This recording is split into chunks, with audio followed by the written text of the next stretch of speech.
প্রায় ২,০০০ বছর ধরে তাদের ব্যাপারে চলছে নানা জল্পনা কল্পনা। এতটাই ক্ষমতাধর এই গুপ্ত সংঘ। প্রাচীন ভারতের সবচেয়ে মূল্যবান আর একই সাথে বিপজ্জনক জ্ঞান নিজেদের জীবন দিয়ে আগলে রেখেছেন তারা। এই লোকগুলো আসলে কারা? কি সেই জ্ঞান যা তারা হাজার হাজার বছর ধরে সংরক্ষণ করে রাখছেন? এতদিন ধরে লোকচক্ষুর অন্তরালে তারা আছেনই বা কিভাবে? আর এখন তারা আছেনই বা কোথায়? পাশ্চাত্যের সিক্রেট সোসাইটির তো অভাব নেই। আমাদের প্রাচ্যেও কিন্তু গুপ্ত সংঘের ইতিহাস বহু পুরনো। এর মধ্যে সবচেয়ে রহস্যময় সম্ভবত দ্য 9 আননোন মেন, বাংলা করলে দাঁড়ায় অজানা 9 জন। কেন এই নাম? আসলে এই 9 জন মানুষের প্রকৃত পরিচয় আজ পর্যন্ত কেউ জানে না। এমনকি সত্যি এরকম কোনো গুপ্ত সংঘের অস্তিত্ব ছিল কিনা সেটা নিয়েও বিতর্ক আছে। সুতরাং তাদের রহস্যময় 9 জন বললেও অত্যুক্তি হবে না। ধারণা করা হয় এখন থেকে প্রায় ২,০০০ বছর আগে ভারতীয় উপমহাদেশে এই সংঘের সূচনা। তৎকালীন ভারতবর্ষের সামাজিক ও রাজনৈতিক পরিস্থিতির ওপর নাকি তাদের বিপুল প্রভাব ছিল। সেটা এতটাই যে তাদের অঙ্গুলি হেলনেই নাকি নির্ধারিত হয়ে যেত রাজা রাজরাদের ভাগ্য। প্রচলিত বিশ্বাস অনুযায়ী এই রহস্যময় 9 জনকে একত্র করার কাজটি করেন মৌর্য সম্রাট অশোক। তার দাদা চন্দ্রগুপ্ত মৌর্য প্রতিষ্ঠা করেন তৎকালীন ভারতের বৃহত্তম এবং অন্যতম শক্তিশালী মৌর্য সাম্রাজ্য। ২৬৮ খ্রিস্টপূর্বাব্দে সিংহাসনে বসার পর অশোকের আকাঙ্ক্ষা ছিল নিজ বংশের ক্ষমতা আরও বৃদ্ধি করা। এই লক্ষ্যে বেশ কিছু সামরিক অভিযান পরিচালনা করেন তিনি। বর্তমান কলকাতা আর চেন্নাইয়ের মধ্যবর্তী অঞ্চলে অবস্থিত কলিঙ্গ রাজ্য বরাবরই মৌর্যদের কর্তৃত্ব অস্বীকার করে এসেছে। ২৬১ খ্রিস্টপূর্বাব্দে এই দুই পক্ষের মধ্যে সংঘটিত হয় ভারতের ইতিহাসের অন্যতম রক্তক্ষয়ী লড়াই। উভয় পক্ষ মিলে ১.৫ লক্ষের মতো মানুষ নিহত হয়, আহত অগণিত। উদ্বাস্তু হয়ে পড়ে লাখো লাখো মানুষ। কলিঙ্গ যুদ্ধের ভয়াবহতা গভীরভাবে রেখাপাত করে অশোকের মনে। সহিংসতার প্রতি বিতৃষ্ণা জন্মায় তার মনে। তিনি দীক্ষিত হন বৌদ্ধ ধর্মে। সম্রাট অশোক জ্ঞানের শক্তি উপলব্ধি করেন। তিনি বুঝতে পারেন আমাদের চারপাশে যে বিপুল জ্ঞান সঞ্চিত, তার সঠিক সংরক্ষণ ও ব্যবহার করতে না পারলে ধ্বংস অনিবার্য। সুতরাং এই জ্ঞান সঞ্চয়, রক্ষণাবেক্ষণ ও যথাযথ প্রয়োগ জরুরি। কিন্তু একজন মানুষ, সে যদি অশোকের মতো সাম্রাজ্যের অধিপতিও হয়ে থাকে, তার পক্ষেও এককভাবে এই কাজ করা সম্ভব নয়। কারণ এজন্য লাগবে যুগের পর যুগ এবং উপযুক্ত একদল ব্যক্তি। সম্রাট অশোক তার সময়ে ভারতের অন্যতম ৯ জন জ্ঞানী ব্যক্তিকে আহ্বান জানান গুরুত্বপূর্ণ এই কাজ সম্পন্ন করতে। নিরাপত্তার জন্য তাদের পরিচয় গোপন রাখা হয়।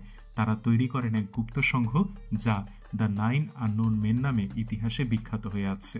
বৈজ্ঞানিক জ্ঞান ভুল লোকের হাতে পড়লে বিপর্যয় নেমে আসবে, এই আশঙ্কায় জ্ঞান চর্চায় নাকি কড়াকড়ি আরোপ করেন অশোক। কেবল তার গুপ্ত সংঘের সদস্যদের অনুমতি দেয়া হয় বিজ্ঞান ও প্রযুক্তি নিয়ে গবেষণা করার। ৯টি মূল বিষয় ঠিক করে এর উপর সমস্ত জ্ঞান সংগ্রহ করে ৯টি বইয়ে রূপ দেয়া হয়। প্রত্যেক সদস্য একটি করে বই নিজের কাছে নেন। যুগের সাথে তাল মিলিয়ে সেটা পরিবর্তন ও পরিবর্ধন করতেন তারা। ঠিক কোন ৯টি বিষয় নিয়ে কাজ করতেন এই সদস্যরা? তার সঠিক উত্তর অজানা। ব্রিটিশ এক অ্যাডভেঞ্চার রাইটার ট্যালবট মুন্ডি এই গুপ্ত সংঘ নিয়ে একটি বই লিখেছেন। ব্রিটিশ ভারতে ৫ বছর পুলিশ হিসেবে কর্মরত ছিলেন তিনি। সেই সময়ে ট্যালবট আগ্রহী হয়ে ওঠেন এদের ব্যাপারে। ১৯২৩ সালে প্রকাশিত বইয়ে ট্যালবট দাবি করেন সম্রাট অশোক সত্যি এই গুপ্ত সংঘ প্রতিষ্ঠা করেছিলেন। ৯টি বিষয়ের একটি তালিকাও দেন তিনি। মনস্তত্ত্ব নিয়ে গবেষণার লক্ষ্য ছিল মনস্তাত্ত্বিক যুদ্ধ বা সাইকোলজিক্যাল ওয়ারফেয়ার পরিচালনা। তথ্য বিকৃত করে প্রচারণার মাধ্যমে মানুষ ও সমাজকে বিভ্রান্ত করার কলাকৌশলও ছিল এর অন্তর্ভুক্ত। মনস্তত্ত্বকে আখ্যা দেওয়া হয়েছিল সবচাইতে বিপজ্জনক বিজ্ঞান হিসেবে, কারণ এর দ্বারা একটি পুরো জনগোষ্ঠীকে নিয়ন্ত্রণ করা যায়। পরবর্তীতে অনেক গবেষক দাবি করেছেন হিটলার এই বই খুঁজতে ভারত ও তিব্বতে লোক নাকি পাঠিয়েছিলেন। কি কি প্রক্রিয়ায় একজন মানুষকে হত্যা করা যায় তা নিয়ে আলোচনা ছিল শারীরবিদ্যা বা ফিজিওলজি গ্রন্থে। কেবল স্পর্শের মাধ্যমে খুন করার পদ্ধতিও নাকি বর্ণিত হয়েছিল এখানে। অণুজীববিদ্যা বা মাইক্রোবায়োলজি মনে করিয়ে দেয় আধুনিক জীবাণুযুদ্ধের কথা, কারণ এখানে লেখা ছিল জীবাণু দিয়ে কিভাবে যুদ্ধ করা যায়, আবার কিভাবে একে মানব কল্যাণে কাজে লাগানো যায়। কিংবদন্তি বলে গঙ্গা নদীর বিষাক্ত পানি পরিশোধনে তেমনি একটি প্রক্রিয়ার আশ্রয় নিয়েছিল এই সংঘ। হিমালয়ের গোপন এক ঘাটিতে বসে নদীর উৎস মুখে এই পরিশোধন কাজ সম্পন্ন করেন তারা। আলকেমির ব্যাখ্যা বোধহয় না করলেও চলে। সোনা তৈরির আজগুবি এই তত্ত্ব নাকি সফলভাবে প্রয়োগ করেছিল সংস্থাটি। অশোকের সময় বা তার পরেও যে কোনো প্রাকৃতিক দুর্যোগের পর বিভিন্ন মন্দিরে বিপুল পরিমাণ স্বর্ণ উপঢৌকন হিসেবে আসত। এটা নাকি গুপ্ত সংঘের আলকেমির ফলাফল, কারণ ভারতে এত সোনার খনি ছিল না যেখান থেকে এই পরিমাণ সোনা উত্তোলন করা হতো। রাজা রাজরাদের কোষাগারও নাকি এই পরিমাণ স্বর্ণের কাছে একেবারেই নস্যি। এলিয়েনদের কথাই বা বাদ যায় কিভাবে? যোগাযোগ ব্যবস্থা বইয়ের একটি বিষয় ছিল পৃথিবীর বাইরের প্রাণীদের সাথে যোগাযোগের উপায় নিয়ে। নিউটনের আগে অভিকর্ষ নিয়েও গবেষণা করে গেছেন এই 9 জন। সেটা লিখে রাখা হয়েছিল আরেকটি বইয়ে। উদ্দেশ্য ছিল এমন একটি যান বানানো যা অভিকর্ষের প্রভাব কাটিয়ে আকাশে উঠতে পারবে। হিন্দু পুরাণে এই যানকে বলা হয় বিমান। সপ্তম বই ছিল বিশ্বব্রহ্মাণ্ড নিয়ে। আলোর থেকে দ্রুতগতিতে চলাচল, বিভিন্ন মাত্রায় জগতের মধ্যে ভ্রমণ, এমনকি সময় পরিভ্রমণও নাকি ছিল এর সূচিপত্রে। এরপরের গ্রন্থে আলো নিয়ে তথ্য সংযুক্ত ছিল আলোকে কিভাবে অস্ত্র হিসেবে ব্যবহার করা যায় সেই আলোচনাও। নবম এবং শেষ বই সামাজিক বিজ্ঞান, তবে আমাদের পাঠ্যক্রমের সমাজ বই থেকে একেবারেই আলাদা। সভ্যতার উৎপত্তি, বিবর্তন ইত্যাদি নিয়ে নানা তত্ত্ব সন্নিবেশিত ছিল এখানে। উল্লেখ ছিল একটি সভ্যতার পত্তন, উন্নয়ন এবং ধ্বংস ত্বরান্বিত করার উপায়। প্রাচীন নানা লিপির পাঠোদ্ধার গুপ্ত সংঘের আরেকটি গুরুত্বপূর্ণ কাজ হিসেবে চিহ্নিত করেন ট্যালবট। এসব লিপি নাকি অতুলনীয় জ্ঞানের সন্ধান দেয়, যেমন গ্রহ নক্ষত্রের গতিবিধি, শক্তির নানা রূপ বিশ্লেষণ, দূর দূরান্তে বার্তা পাঠানোর যন্ত্র তৈরি, মহাকাশযান নির্মাণ ইত্যাদি। গোপনীয়তা বজায় রাখতে এই 9 জন নাকি নিজস্ব ভাষা পর্যন্ত তৈরি করেছিলেন। নিজেদের মধ্যে তারা কেবল এই ভাষাতেই যোগাযোগ করতেন, তবে বইগুলো এই ভাষাতেই তারা লিখেছিলেন কিনা সেটা নিশ্চিত না। কিন্তু 9 জনের পক্ষে তো আজীবন আর এই কাজ করে যাওয়া সম্ভব নয়। তারা মারা যেতে পারেন, অক্ষম হয়ে পড়তে পারেন, চাইতে পারেন অবসরে যেতে, সেই উপায়ও ছিল। প্রত্যেকে একজন উত্তরসূরি নির্বাচন করতেন যে তাদের পর দায়িত্ব নিত। এভাবে প্রজন্মের পর প্রজন্ম ধরে কার্যক্রম চালিয়ে যায় তারা। তবে একটি বিষয় কঠোরভাবে মেনে চলা হতো, সংঘের সদস্য সংখ্যা কখনোই 9-এর বেশি হতে পারবে না। অশোক 9 জন ব্যক্তিকে জ্ঞান বিজ্ঞান অনুসন্ধানের দায়িত্ব দেওয়াটা অস্বাভাবিক নয়, কারণ সেই সময়ে নানা রাজ্যের মধ্যে যুদ্ধবিগ্রহ সংঘটিত হতো প্রায়। সুতরাং লড়াইয়ের কলাকৌশল, অস্ত্রশস্ত্র, প্রশিক্ষণ পদ্ধতি ইত্যাদি উন্নয়নের জন্য 9 জনের একটি কমিটি তিনি গঠন করে দিতেই পারেন। এমনটা অন্য রাজারাও করতেন। হয়তো এই ঘটনায় ডালপালা মেলে গুপ্ত সংঘের কিংবদন্তি তৈরি হয়েছে। এর সত্যাসত্য নিয়ে তাই সন্দেহ থেকেই যায়।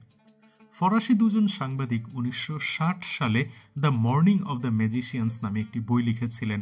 এখানে ভারতে 9 জনের এক গুপ্ত সংঘের উল্লেখ ছিল। প্রথম ফরাসি পোপ সিলভেস্টার ভারতে এসে তাদের সাথে দেখা করেছিলেন। ফেরার সময় ব্রোঞ্জের একটি মাথা উপহার নিয়ে আসেন সিলভেস্টার। এটা নাকি কথা বলতে পারত হ্যাঁ এবং না জাতীয় প্রশ্নের উত্তর দিতে। তার মৃত্যুর পর এটা হারিয়ে যায়। 19বিংশ শতকের এক ফরাসি প্রশাসক এবং লেখক লুই জ্যাকুলিও নাকি তাদের ব্যাপারে বলে গেছেন। কলকাতায় ফরাসি রাষ্ট্রদূত হিসেবে অনেকদিন ছিলেন তিনি। নিজের লেখায় এই গুপ্ত সংঘের অস্তিত্ব নিয়ে নিঃসংশয়ে জানিয়ে গেছেন তিনি। 1890 সালে চেন্নাইয়ে উপস্থিত হন আলেকজান্ডার ইয়েরসিন নামে সুইস এক চিকিৎসক। বিউবনিক প্লেগের জীবাণু আবিষ্কারকদের একজন তিনি।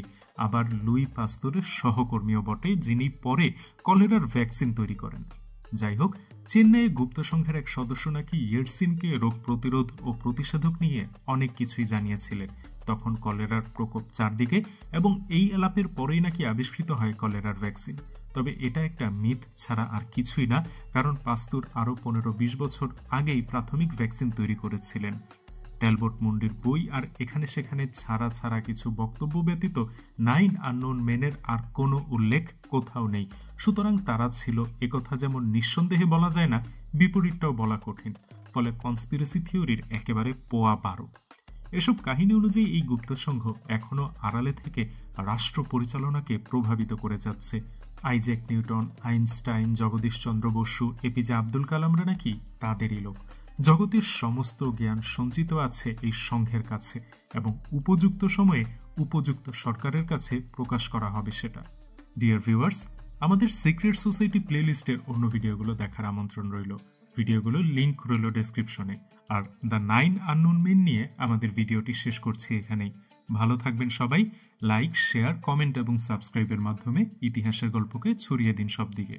দেখা হবে নতুন ভিডিও নিয়ে শীঘ্রই। ধন্যবাদ।